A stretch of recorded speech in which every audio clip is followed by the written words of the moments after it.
Facebook, Twitter, YouTube, and Tumblr. What's going on? It's your girl, Miss Get It Indie, on the floor in front of the bed frame. And y'all see, I cleaned out underneath my bed. You look at this. I can do this. I don't want it to collapse though. But I'm making a point right now. Shit gotta go. It's clean out season. Bye. Nothing here. Bye. Sorry. I got a little bit too carried away, but I'm here today to do a quick video on cutting motherfuckers off because it is clean out season. Bitches gotta go. You're cluttering my mind. You're bringing down my vibe. I don't like your attitude. It's time for you to cut. So we're just gonna talk a little bit about that. Okay. So I decided to do this video because I'm at a point right now where I feel like some people might not be taking me as serious as I want to be taken. So I just felt like in me being in that kind of position in my life right now, I might as well make a video for you guys because you guys might be going through the same thing. So me being an entrepreneur, somebody who has a YouTube channel, somebody who is trying to do music, somebody who's trying to do videos, there comes a point when I'm very serious. I want my business to be handled correctly and I don't want to be handled any type of way, and that's in everyday life as well.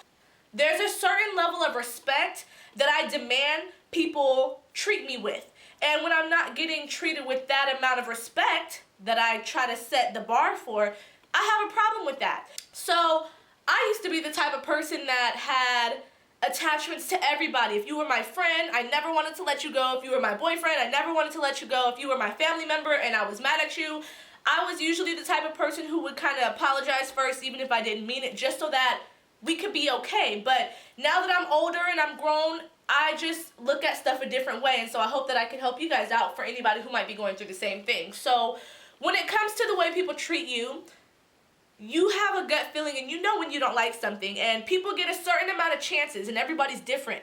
It used to be 3 chances with me, now you get 2, more like 1. So if you do something to me and I tell you that I don't appreciate the way that it's done, if you do the same thing again, you're cut. You know what I'm saying? Because you've already been forewarned. But I feel like they say, the first time, shame on you. The second time, shame on me. So it just all depends. And that's not with everybody and with every situation. You know, sometimes there will be another chance given or whatever the situation is. But it's really important that you have a certain set of standards of how you want people to treat you.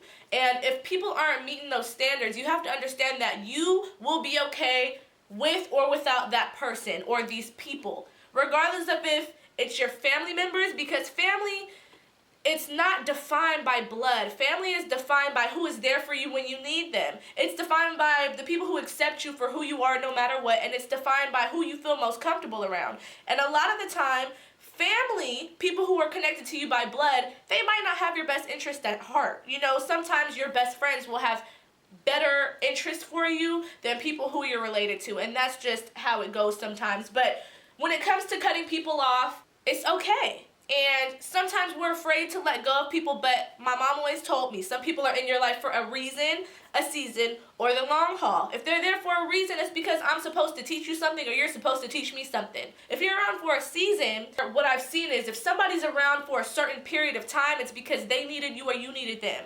You were going through a dark part in your life, or I was going through a dark period in my life, and we helped each other out, and whatever it was, it lasted for this amount of time, and we don't have to leave on bad notes, but during this chapter of my life, I kind of don't need you here for that, or I don't want you here for that. You understand? And sometimes people are going to move to a different path without you. And if someone's in your life for the long haul, you guys are automatically going to go through your ups and downs. If you're with somebody or you're friends with somebody or whatever for your whole life, there's no way you guys are not going to argue. And if you don't argue for your whole life, it's kind of weird. But if somebody's in your life for the long haul, those come far and few between, but hold on to them. If there's faults that they have that you're willing to work through no matter what, then keep that person around because they're benefiting you in some way and you're benefiting them and you love their company, and that's amazing. But when it comes to outside people, understand that you are strong enough to stand by yourself.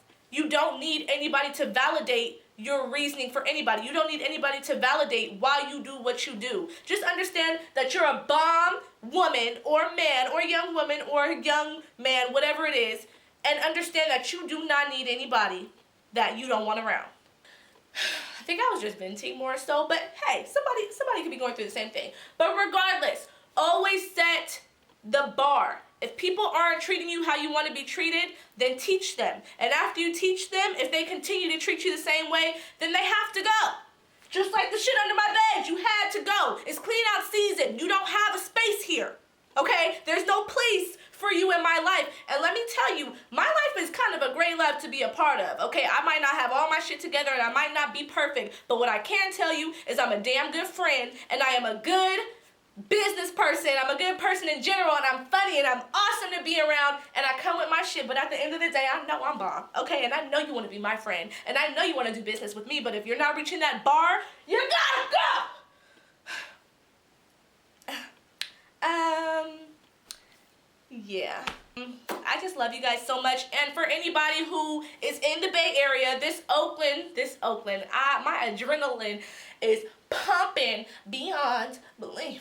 If anybody's in the Bay Area this Thursday, I will be performing live in Oakland, California. So if you guys are in the area, the show starts at 7, and I'll put the flyer and all the info. And follow me on Instagram at TheyLoveIndie and Twitter at TheyLoveIndie for more information on the show coming up, because it's going to be popping. I'll be performing live. C2 Saucy will be performing live. Chris O'Bannon will be performing live. Louis Clouds will be performing live. And we're going to have some people in the building. Shout out to Miss Bone. Shout out to Dree. It's going to be a lot of fun, a lot of people. Free food, and I'm having a toy drive. So if you're coming and you have a toy just laying around your house or something, you know, let's help some people out. Let's do some charitable work, and we're going to get these toys to some kids who really need them. So I think that's all I got to say. I love you guys so much. You guys are bomb. How about